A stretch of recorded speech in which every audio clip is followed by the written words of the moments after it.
Hello students, welcome to the Sun Academy. इस video में हम डिस्कस करेंगे रेगुलेटिंग जीन एक्सप्रेशन।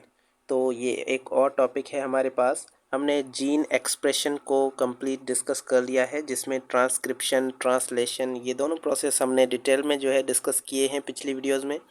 आज हम आ रहे हैं रेगुलेटिंग जीन एक्सप्रेशन के टॉपिक पर। तो ये भी एक तरह से आपके पास इम्पॉर्टेंट टॉपिक है, तो चलिए इसको स्टार्ट करते हैं। जीन एक्सप्रेशन को रेगुलेट करना। अब देखें, रेगुलेट करने का मतलब क्या है यहाँ पर। जीन एक्सप्रेशन जो है वो हमारे पास हर सेल के अंदर होती है, आपको पता है। जो भी सेल आपकी बॉडी के अंदर मौजूद हैं उन सभी के अंदर क्या मौजूद है, डीएनए मौजूद है। अब उस डीएनए को जो है, उस डीएनए के अंदर जीन्स मौजूद हैं और वो सारी जीन्स क्या होती हैं, एक्सप्रेस होती हैं। और जैसे ही वो जीन्स एक्सप्रेस होती हैं तो उसके अंदर से क्या होगा, प्रोटीन बनेगी। तो जब भी जीन एक्सप्रेस होती है तो उसके अंदर से प्रोटीन बनती है। और प्रोटीन जो बनती है उसको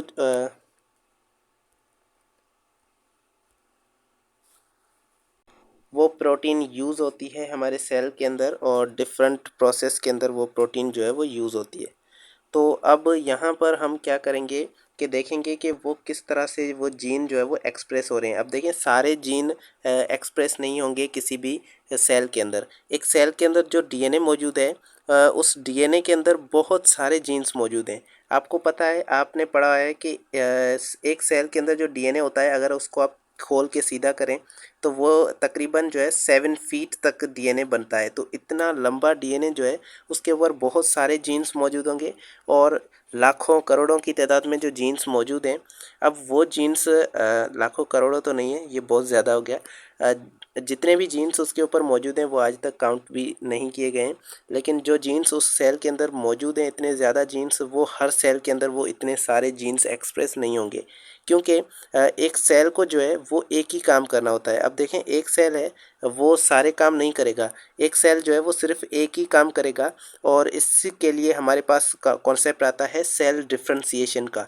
सेल डिफ्रेंसिएशन क्या होती है कि जब भी कोई सेल होता है, वो पहले तो छोटा होता है, पैदा होता है, और जब वो आगे चल के वो मैच्योर हो जाता है तो उसको कोई ना कोई काम मिलता है, और वो सेल जो है उसके बाद वही काम करता है। तो जब एक स्पेसिफिक फंक्शन मिल जाए किसी सेल को, उसको हम कहते हैं सेल डिफ्रेंसिएशन। तो हर सेल का क्या होता है, अलग फंक्शन होता है। और वो फंक्शन सेल के पास कहाँ से आता है, वो फंक्शन सेल को जो है उसके अंदर जो जीन्स मौजूद होती हैं वो जब एक्सप्रेस होती हैं, तो जिस तरह का उस जीन के अंदर जो फंक्शन है वो मौजूद होगा, तो उस तरह का वो सेल के अंदर उस वही क्वालिटीज़ आएंगी, और वही फंक्शन वो सेल जो है परफॉर्म करेगा। तो इस तरह से हर सेल के अंदर सेम जीन एक्सप्रेस नहीं होंगे, और हर सेल के अंदर सारे जीन्स एक्सप्रेस नहीं होंगे। तो अब कौन से जीन एक्सप्रेस होंगे, और अगर एक जीन एक्सप्रेस हो रहा है तो बाकी के जीन्स के साथ क्या होगा, वो कैसे अपना काम स्टॉप करेंगे, ये सारा कुछ हम पढ़ते हैं रेगुलेशन के अंदर।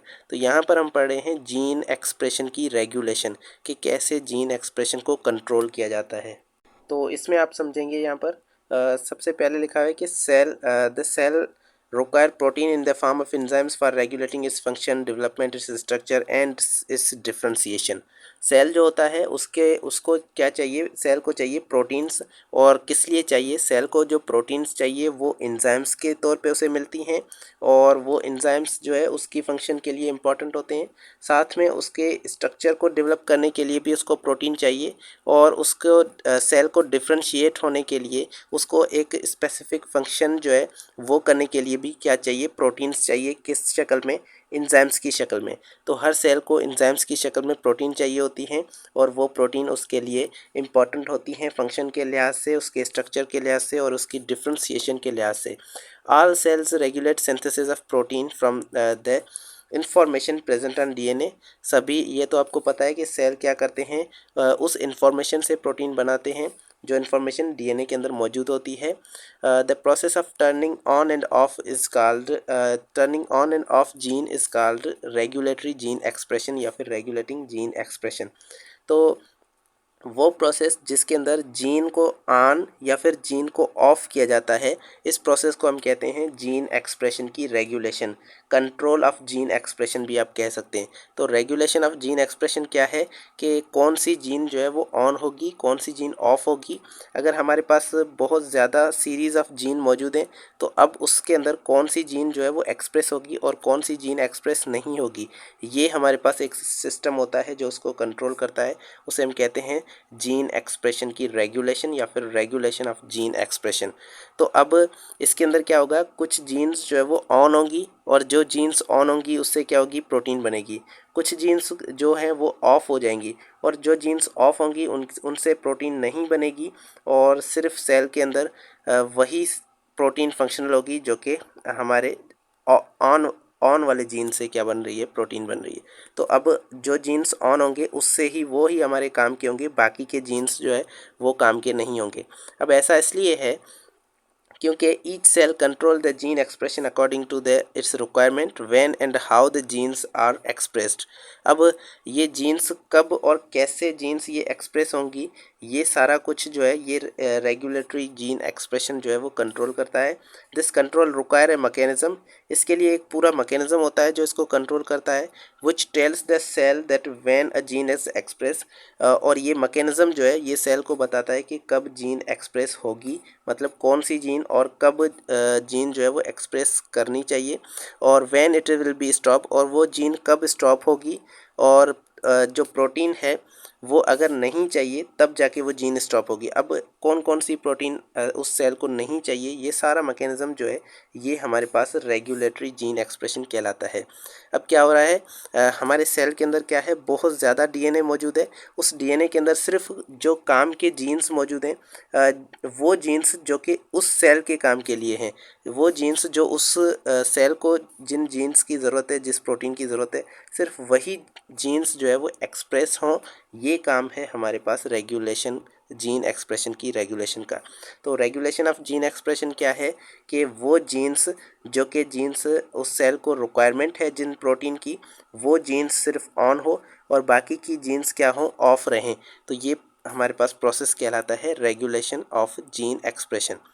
उसके बाद आते हैं इसकी इम्पोर्टेंस क्या है, क्यों हमें ये जीन एक्सप्रेशन की रेगुलेशन जो है इम्पॉर्टेंट है। तो इसको देखें, the regulation of gene expression conserve energy and space. हमारे पास जो जीन की रेगुलेशन होती है और जीन एक्सप्रेशन जब होती है तो उसको रेगुलेट करने के अंदर स्पेस भी चाहिए, एनर्जी भी चाहिए। इंजाइम्स के लिए और डिफरेंट प्रोसेस के लिए, सारे मैकेनिज्म के लिए हमें एनर्जी चाहिए। The process of gene expression require enormous amount of energy. जब जीन एक्सप्रेशन होती है तो उसके अंदर क्या होता है, ट्रांसक्रिप्शन होती है, उसके अंदर ट्रांसलेशन होती है, और इन सभी प्रोसेसेस के लिए एंजाइम्स भी यूज़ होते हैं और enormous amount of energy use होती है। बहुत ज़्यादा एनर्जी इस प्रोसेस के लिए अंदर जो है वो यूज़ होती है।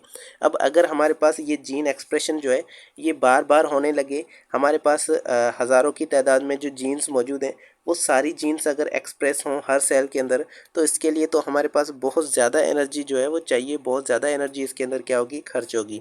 Therefore the gene only express at the time of its requirement. इसीलिए जीन सिर्फ तब ही हमारे पास एक्सप्रेस होती हैं जब उस जीन की क्या हो, रिक्वायरमेंट हो, उसकी ज़रूरत है। On the other hand DNA is present in the form of highly coiled form in the nucleus. DNA जो है वो बहुत ही ज़्यादा कॉइल्ड फॉर्म के अंदर होता है, न्यूक्लियस के अंदर। अब अगर ये डीएनए बहुत ज़्यादा कॉइल्ड फॉर्म के अंदर है तो अगर हमें जो है इस पूरे डीएनए के अंदर जो भी जीन्स हैं उन सभी जीन्स को क्या करना है, एक्सप्रेस करना है, तो वो क्या होगा, इस पूरे डीएनए को खोलना पड़ेगा। और पूरे डीएनए को अगर हम खोलेंगे तो इसके लिए बहुत ज़्यादा स्पेस चाहिए और पूरे डीएनए को ट्रांसक्राइब करने के लिए, ट्रांसलेट करने के लिए बहुत ज़्यादा एनर्जी भी चाहिए। तो इसीलिए क्या होगा कि इसकी अनकॉइलिंग के लिए, अनवाइंडिंग के लिए बहुत ज़्यादा स्पेस और बहुत ज़्यादा एनर्जी चाहिए। तो इसके लिए हमारे पास बहुत ज़्यादा एनर्जी की रिक्वायरमेंट होगी और इसीलिए क्या होता है, ये ऐसा प्रोसेस नहीं होगा। सिर्फ वो जब जिस जीन की ज़रूरत होगी वही जीन तब एक्सप्रेस होगी जब उसकी ज़रूरत हो, उसकी प्रोटीन की ज़रूरत हो। तो इसीलिए यहाँ पर रेगुलेशन जो है, हमारे पास जीन एक्सप्रेशन की रेगुलेशन हमें काम आती है। In multicellular organism, multicellular organism के अंदर क्या होता है, इनके अंदर सेल डिफरेंशिएशन की हाई डिग्री है, मतलब बहुत ज़्यादा सेल डिफरेंशिएशन मिलती है हमें मल्टीसेलुलर ऑर्गेनिज्म के अंदर, क्योंकि वो ज़्यादा कॉम्प्लेक्स ऑर्गेनिजम्स हैं।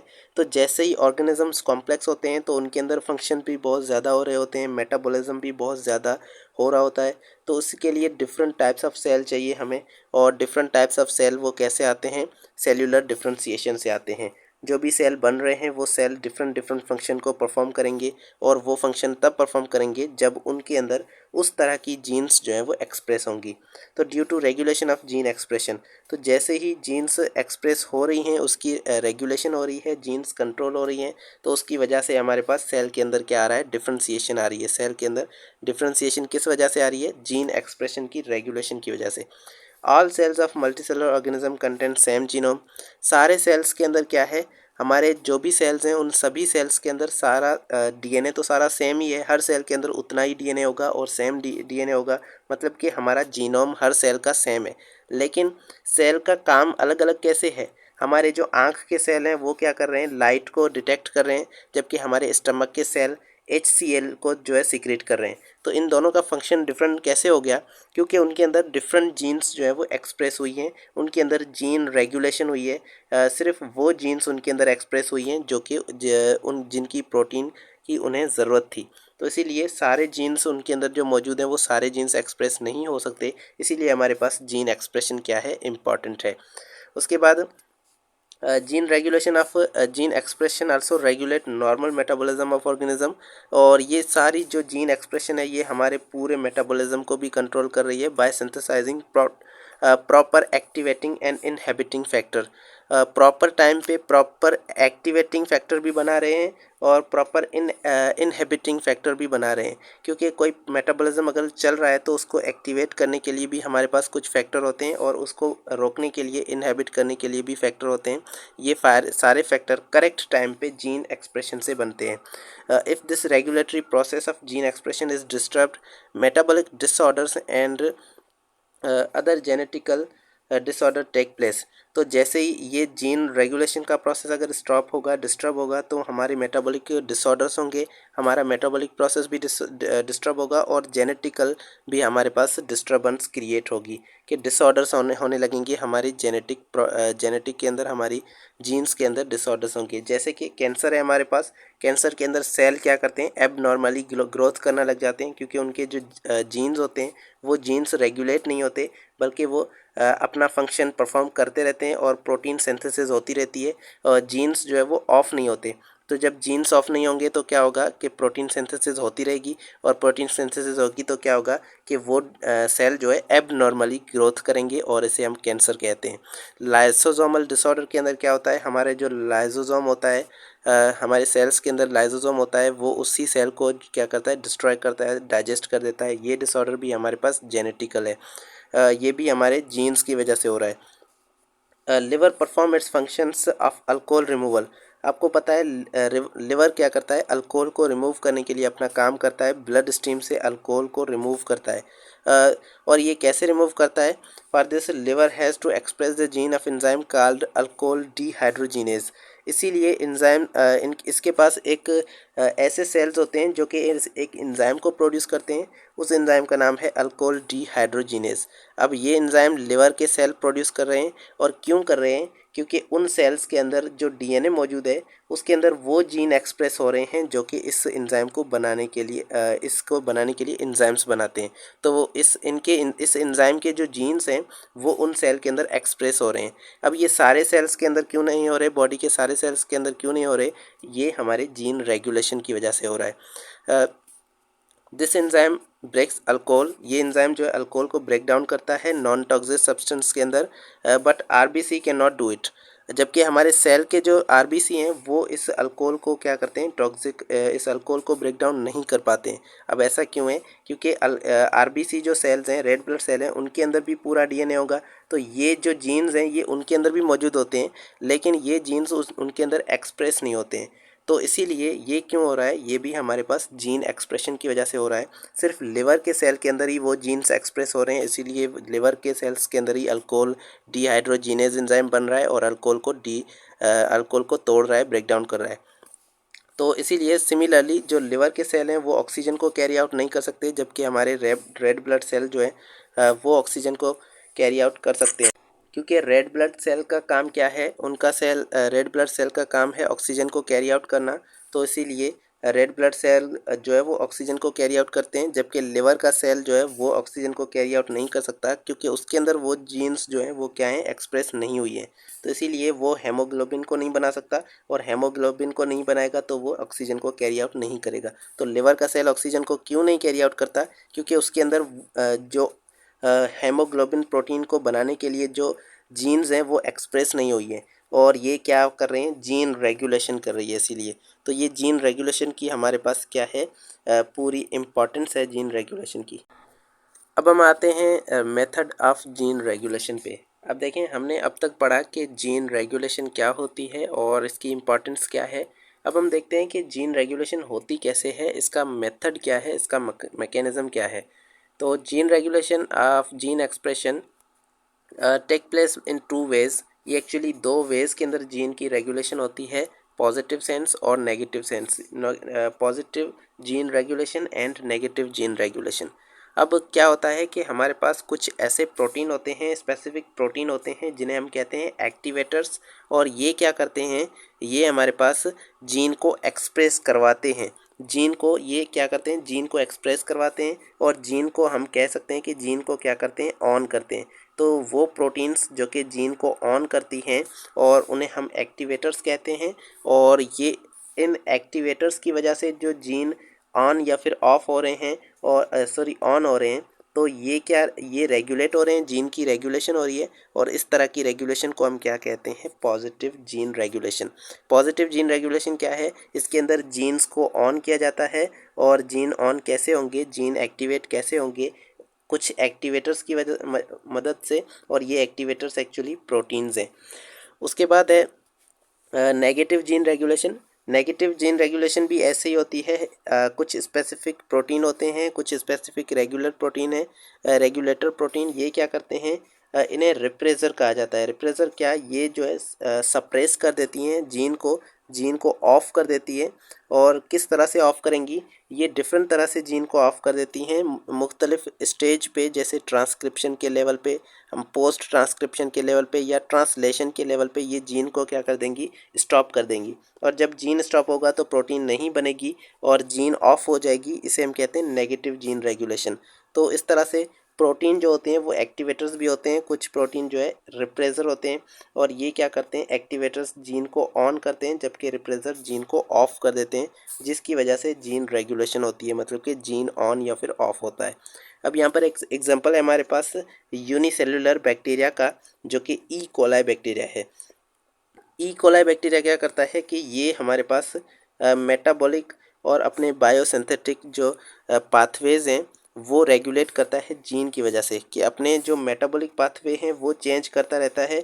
जैसे ही उसका एनवायरनमेंट चेंज होगा तो उसके अंदर जो जीन्स होंगे वो भी, कुछ जीन ऑफ हो जाएंगे, कुछ जीन ऑन हो जाएंगे, जिसकी वजह से वो अपना मेटाबॉलिज्म चेंज कर देगा। अब कैसे चेंज करेगा, तो यहाँ पर एक एग्जांपल लिखी हुई है कि जब आप बैक्टीरिया को एक ऐसे इन्वायरमेंट के अंदर रखते हैं जहाँ पर लैक्टोज मौजूद है। बैक्टीरिया क्या करता है, लैक्टोज जब मौजूद होता है उसके इन्वायरमेंट के अंदर, तो वो लैक्टोज को जो है वो ब्रेक डाउन करके उसके अंदर से ग्लूकोज बनाता है, और उससे वो अपना मेटाबॉलिज्म करता है। तो इसका मतलब है कि उसके अंदर वो जीन्स मौजूद हैं जो कि लैक्टोज को ब्रेक डाउन करती हैं।